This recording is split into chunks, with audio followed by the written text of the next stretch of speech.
our podcast. Thank you so much for joining us. Obviously, as I said, we share a common bond in our work and passion for helping the autistic community, the neurodiverse community. We all have personal connections, personal stories, but I wanted to learn about your work, what you're doing, your background, what drove you to your work, and how really we can communicate better with the neurodiverse community and help them be successful in their goals. Great. Thank you so much. I really appreciate the opportunity. I appreciate your personal motivation, your passion for this subject. Like you, I'm a parent, and that is probably my initial motivation, what drives me each day in my own work. So to give you a bit of background, how did I get into this very unique opportunity, this role, this startup nonprofit organization? So if we run the proverbial clock back about 4 years, I was at that point a parent, employed with a non-governmental organization, worldwide organization, and as parent of 3 diagnosed autistic persons, I was constantly looking for answers, support, anything that I could find that would help my own children and others that I began to make connections with in the autistic community and beyond, and was constantly having dialogue with a lot of parents of autistic persons and trying to help sort of intercede, problem solve as I could, even at that point before I began my work. And so I had an opportunity present itself where I left the role that I was with the large international organization. And I thought to myself, well, why not just jump back in something else? And then it began to occur to me that what if at this crossroads moment, I could do something different? I could invest myself in a place where I think that the needs of many people were, calling out. And so I began to do my background research and putting together my organizational concept. And what I discovered was, as I began to research, and the more I dug into researching outcomes, life outcomes for autistic persons in the United States and beyond, worldwide, was the outcomes are frankly, and still to this day, fast forward 4 years, tragic. Yeah. They're startling.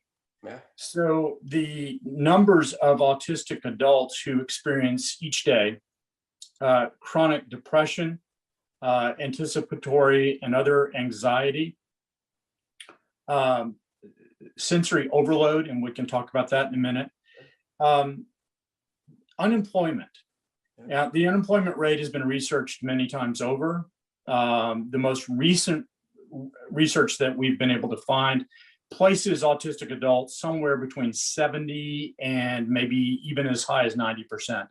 Now, that includes soft unemployment or soft employment.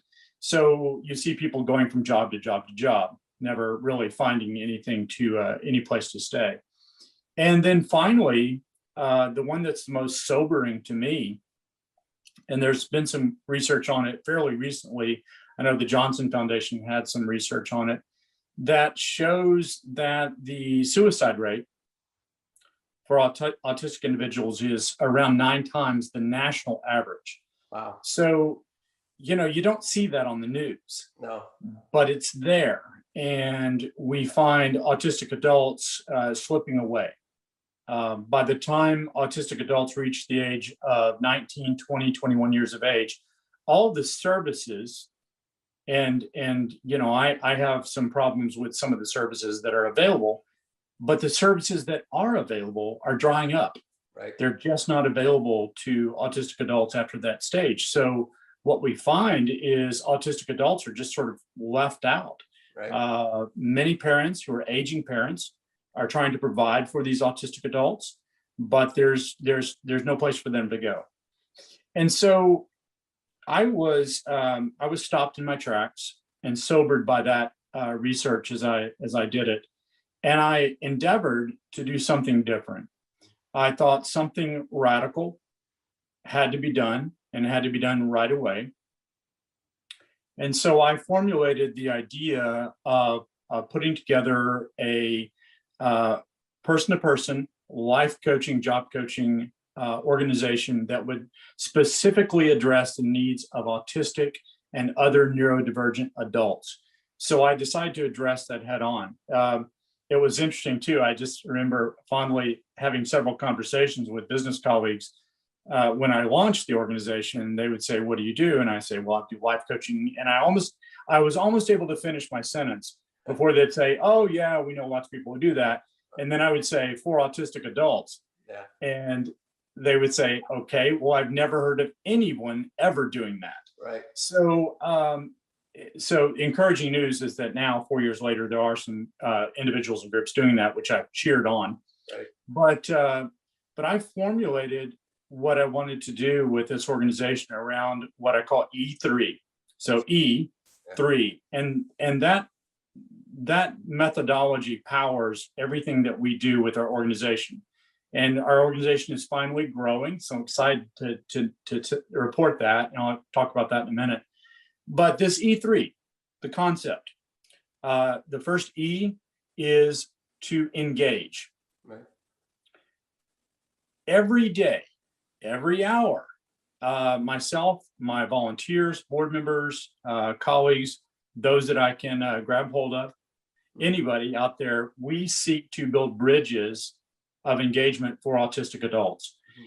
And here's where I want to stress that every autistic adult that we work with, that we've served over 4 years, the many people who have come into our sphere, we've helped to guide on that journey and go, is unique. Right. I'll repeat, they are unique. Right. There are far too many times that we discover this sort of cookie cutter approach to autistic persons. Right. Well, sort of what one works for one will work for all. Absolutely untrue. Yeah. And I think that kind of methodology, that kind of thinking interferes greatly with our ability to really provide great support and transitional service for autistic adults. So we're constantly looking for avenues for engagement for autistic persons. Everything we do is strength-based in philosophy. We do not subscribe to deficit thinking, which frankly is pervasive. Right. And has been pervasive for over 70 years. Right. So through medicine, through psychiatry, through therapies, that idea that autistic persons are broken has been pervasive, and it's unfortunately warped our best efforts to help autistic persons. So engagement. Secondly is equipping. Right. Equipping is we look for opportunities to engage autistic persons with life skills. But here again, I want to stress, not every life skill is necessary for everyone. Right. I could tell you stories of historical figures who we know now, a little bit of late date diagnosis. We know now probably were on the autism spectrum themselves, who didn't learn certain life skills, and they did amazing things for the world and for civilization. But where needed, we want to engage people with life skills, and also around the idea that we believe in interdependent living. Right. Interdependent living. I did not say independent living. Yeah, right. Right. I joke with people and sometimes in my articles and videos and things that there probably somewhere is someone who is an independent living person. They're probably hunting moose right now up along the Canadian Rockies. Right. They don't need anybody. Right. Well, you and I and many others, we need people. Right. We have communities, we have systems, we have grocery stores, and so on. Thirdly is encouragement. Right. Every day, myself and other life coaches and organizations, we work with the most discouraged, disconnected, and oftentimes chronically depressed people you ever want to know. Right. And And that haunts me and that drives me. So every day I make sure that we are an encouraging presence for autistic persons. Everyone we engage with and the families and parents that we serve, we want to encourage them in their own life journey. So that's our methodology. It drives everything we do with our work with autistic adults. And so, in the last 4 years since we established our 501c3 charitable nonprofit, Life Guides for Autistics, if you're going to look it up, it's a foundation for LGFA, which stands for Life Guides for Autistics. We call ourselves NeuroGuides, right. And all of our coaches are NeuroGuides life coaches. And we have seen, I could go on all day, but I'll let you ask some questions. Sure. We have seen transformational life journeys in the people we have worked with. So I'm going to stop there and see if you have any questions for me. Well, the questions are racing through my head as a parent, as a recipient of those social services, as an observer, as so many things could have been done better, but instead of waiting on the sidelines, you took charge. As many parents have, they've had to become their own expert, right? They've started foundations, charities, businesses, all meant to pick up one aspect of the failing institutions around us that have failed our kids in order to drive it forward and really change the thinking. I think you mentioned cookie cutter and I've heard that from so many parents, from so many entrepreneurs, from so many people involved. A doctor said, I felt my son was warehoused in a place, right? Every single parent I talked to had the same feeling, that the social institutions, maybe they're individually good people. I don't think they got into it to provide a disservice to the community, right? I don't believe that. I think they are trying to help, but they got caught up in the institution and the bureaucracy, and they've lost why they were doing what they were doing. So this organization that you've invested 4 years of your life to build sounds amazing. And I want to know, how do people find you? How do people come to you? And is it only limited to groups in the city that you're in, or is it really a broader appeal, a range? Yeah, we 3.5 years ago, I was contacted by the editor of Costco magazine, and it was unexpected. And he said, how would you like a free advertising piece in Costco magazine? And, I think I have a Costco membership, and I thought, well, that sounds interesting. And I said, well, I was trying to be polite, but I said, well, what's your readership? Who might see it? And he said, well, we have a readership of about 17 million. And I thought, that's not bad. That's not bad, yeah. So we ran a piece in April of that year. I think that maybe 2017, 2018. And I was surprised. I thought because it was Autism Awareness Month that would be sandwiched somewhere in the with all the other ads for large organizations, but we were the only ones. Wow. And so we were deluged with calls and emails and things like that. Wow. And we still have a couple of clients that we work with each week based on that. So that was the only actual formal advertising we've done. Wow. We get probably 5 or 6 inquiries a day now. And those are primarily word of mouth, and based on the work we've done with families, with individuals. So I don't know what would happen if we advertised. So that's about all you can handle, right? 5 or 6 a day. Well, we're growing. We're adding on training new NeuroGuides life coaches now, and so we've got some very exciting things happening. So we have made impact, and we've seen impact, and we've seen transformational things. I want to address something you mentioned earlier, and that is this idea of how do we change things? How do we change systems? And I think you and I are both in agreement that it's through the code within the system. You Right. want to address that code. Right. One of the challenges that we have, it's not just a challenge, it's huge, it's mountainous. Right. It is this idea of deficit model thinking. Right. It's not just about strengths, which we promote, and weaknesses. It's deeper than that. It's at a core level. So 70 years ago, approximately, maybe 80 at this point, it actually is, when the first diagnostics began for autistic persons. You know, the word ism is only roughly 100 years old now. But 70 years ago, when the first diagnostics began, and then developed from there, we saw the medical and the psychiatric communities.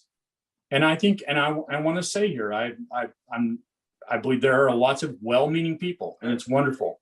But what developed from that was this idea that autistic persons, who were then discovered at that point, and although who had always been here, were looked at as needing to be fixed. Right. So they were created under a medical and psychiatric model, which said, if we give them therapies, if we give them pills, if we do these things for them, we can fix and cure even their autism, which is a terrible idea because autism is a neurological condition or variance. It is quite literally the way your brain is wired. Right. You're not going to cure yourself from it. You're not going to get over it. And there are some profound, unique, and amazing things about autistic persons that should be embraced. I'm going to pause here and say something very important for your listeners and viewers. I understand very clearly that there are a minority of autistic persons who are cognitively disabled. Sure. There are intellectual disabilities, IDD. I understand that clearly. And for those autistic persons, more support is needed, sometimes even lifetime support. And I understand that clearly. But it's so important that people understand that the majority of autistic persons on Earth are not cognitively disabled. Right. They're very misunderstood. They're very disconnected, but there is a path forward for them and their unique neurology. Right. But we've lived under that model. We've lived under that deficit model, and that is the code at the center of this. I'm excited to say that that is changing. I had conversations about a year and a half ago with some students who were studying psychiatry, and they just sort of bubbled out that, David, we just wanted to tell you that what you're talking about, what you're teaching, what you're demonstrating is now being taught to us. That old deficit model is drying up and disappearing. So change is coming, and it's sea change. Right. It's just not here yet. The best we can do is educate parents, and to tell parents, I believe, that to question, to look to solid research, to look to, most importantly, people in the autistic community who are actually autistic, discover their perspectives, discover their unique approach, discover them, and you'll discover and unlock the lock with the key to your own situation. Right. You know, I think most parents, when they become parents in that very sensitive time period in a person's life, they're vulnerable. They're scared, they're uncertain, there's a lot of stress, there's a lot of anxiety about, does my kid have 10 toes and 10 fingers, right? Is everything okay? So you're primed for looking for faults. It's our nature, right? Especially with more science and the tests that you do in prenatal times, you are seeking faults. And it's hard to undo that, but then even afterwards, when you do begin to notice changes in your child and it does move towards a diagnosis of autism, there is a grieving period.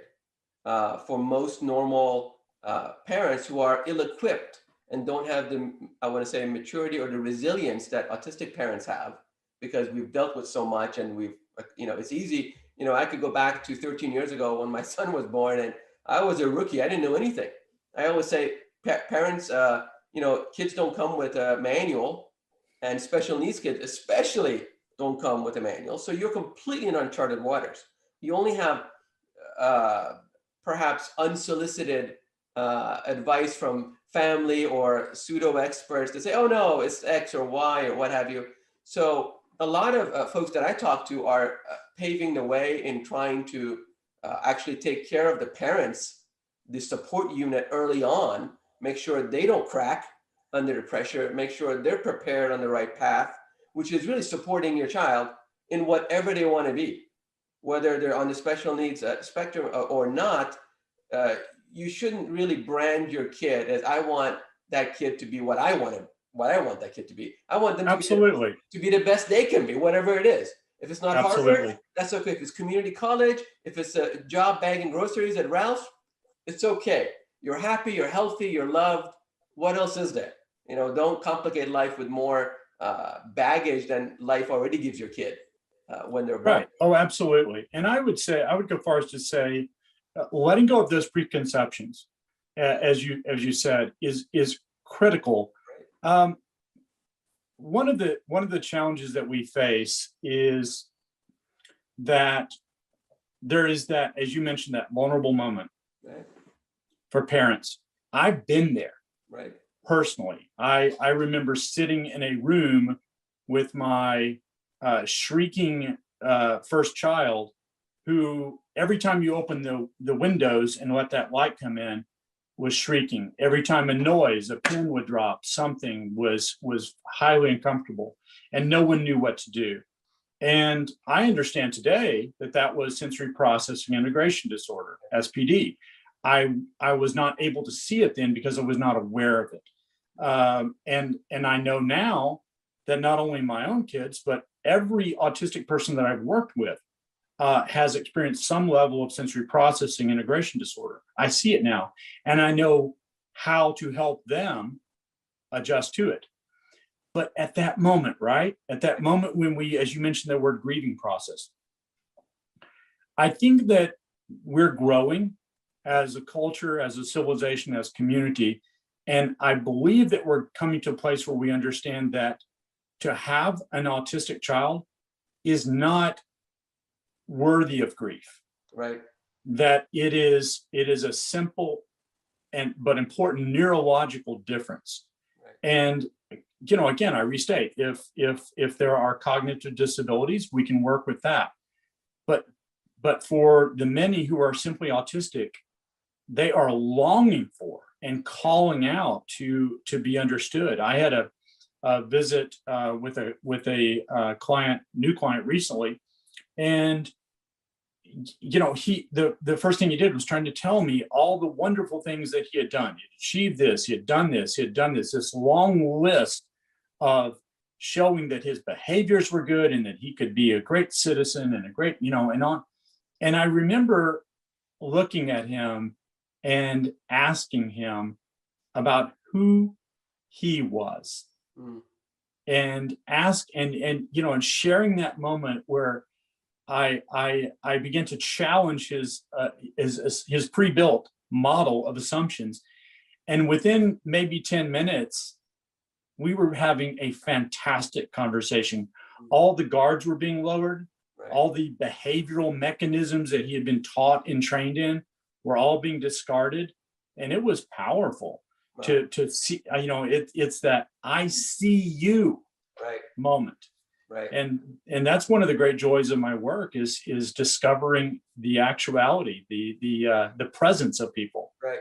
And it's funny, the other thing I've realized in my unsophisticated journey as a parent is understanding how your child communicates is different than what you think communication should be.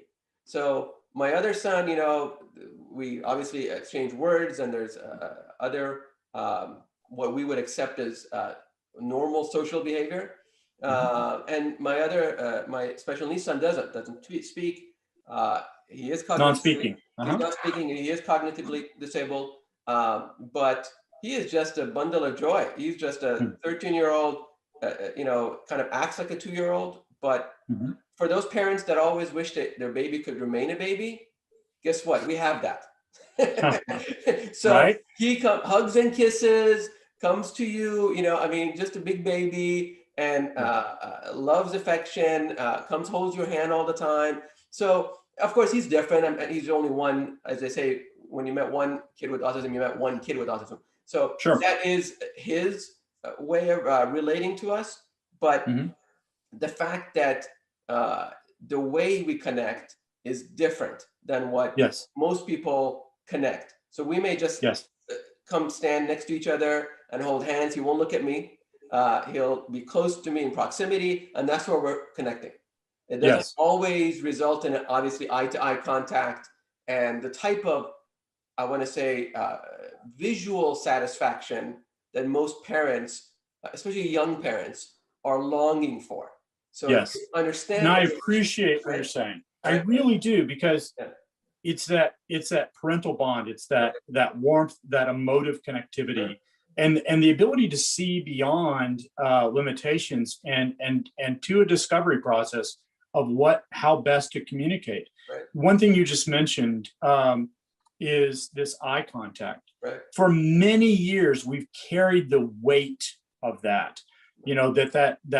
That cultural presupposition, that expectation that you must make eye contact to be successful, whatever you want right, to call it, sure, is so important. Most of the autistic adults that I work with do not like making eye contact. right, Uh, Now, they are fully present.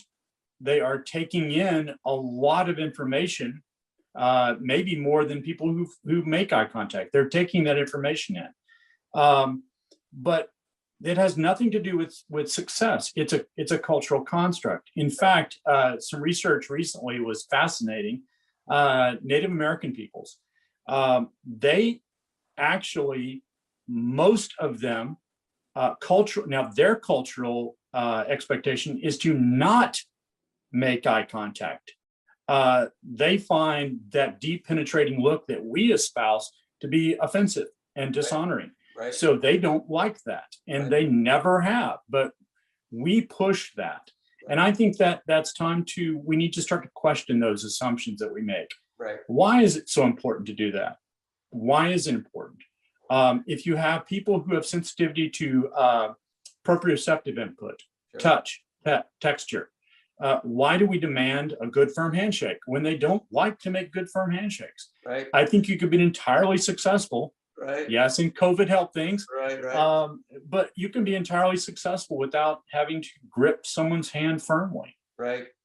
So your organization, do clients need to pay anything to get services? Are you grant Yes. funded to operate? How do you make the bills kind of go away? Yeah, well, of course, we're a charitable organization, and any donations are always welcomed and encouraged, because that allows us to fund scholarships Sure, for low to no income autistic adults, and there are many out there. So it's tax deductible opportunity for people to support our work. But we have a very modest service fee, which is less than half of what you would find with your traditional therapist and psychiatrist and so on, or even life coaches. So we have a modest service fee that we ask families or individuals. Many times individuals themselves reach out to us, and you don't find that family reaching out for them.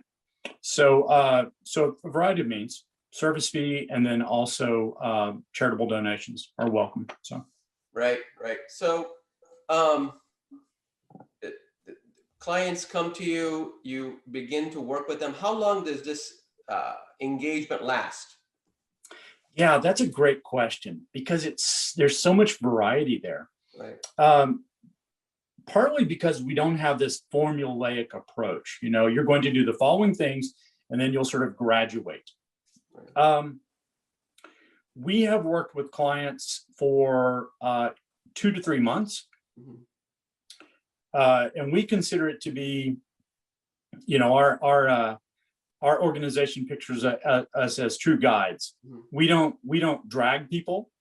We don't push them. We walk alongside them. We're constantly doing that encouragement on their own journey. So we've had people. I have a client that we've worked with for 2.5 years, and we've seen tremendous change. But it's all variable, and it's based on that unique individual. Sure. We get. I can recall conversations with parents where we have this meeting, and the parents say, "Hey, they have a great job now that fits them perfectly. They're socially connected. They are now leaving the house, so that you don't have the child in the basement for the next 30 years. They're leaving the house. They have their own place." Those conversations are that moment, that doorway where I say, it sounds like the journey is going well. So let's part at this point, and we'll be here if you need us later as a resource, as a guide. But that's a great moment, and my mind floods with Right. some of those stories where I've seen that happen. And don't get me tearing up here, Yeah. but Yeah. I've seen it happen. Yeah. Now, we also have had failures. Right. There have been times when we've worked with clients where it just doesn't work. Yeah. It's a small number, Right. but it happens. Right. Hopefully, we've been able to at the very least, provide some source of encouragement and resource to the clients and to parents. Right. And I think that's the bottom line. And I've seen this in a lot of programs, whether it's technology solutions or therapies or even medication. It's a supplement. It's not a cure. It's a supplement to aid them, and it worked for some people, and it may not work for others as well. But it's good to know that resource is there.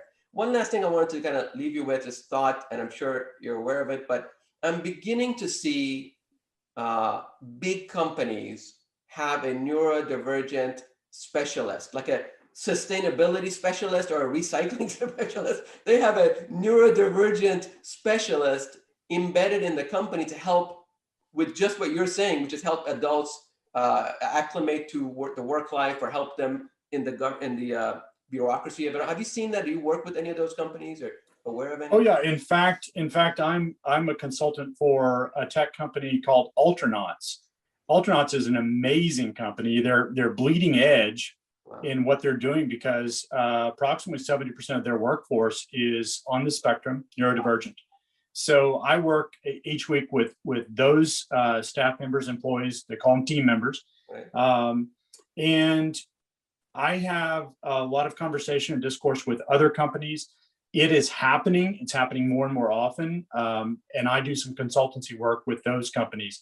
What we've seen in the past is this effort from large companies, especially tech companies early on, and this is 5 and 6 years ago even, where they rushed out with this idea of autism at work.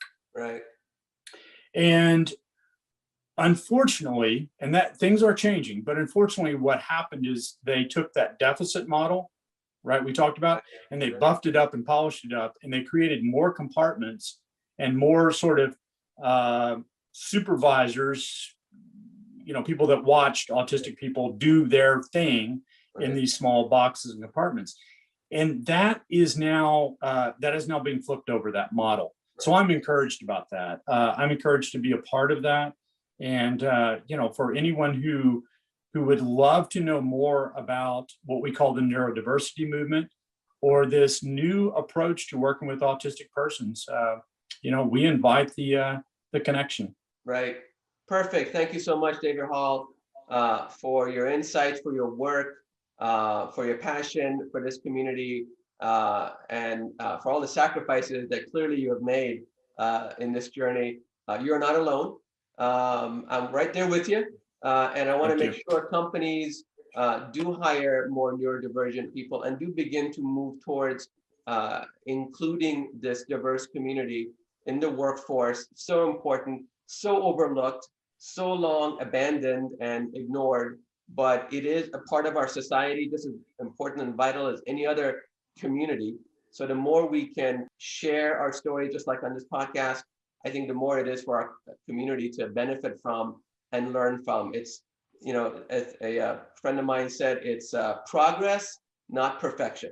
And that's all we're hoping for. Exactly. So David Hall, thank you for joining us. Please come back soon, stay in touch, and we'll be sure to put all of your contact info in the post. Great. Thank you.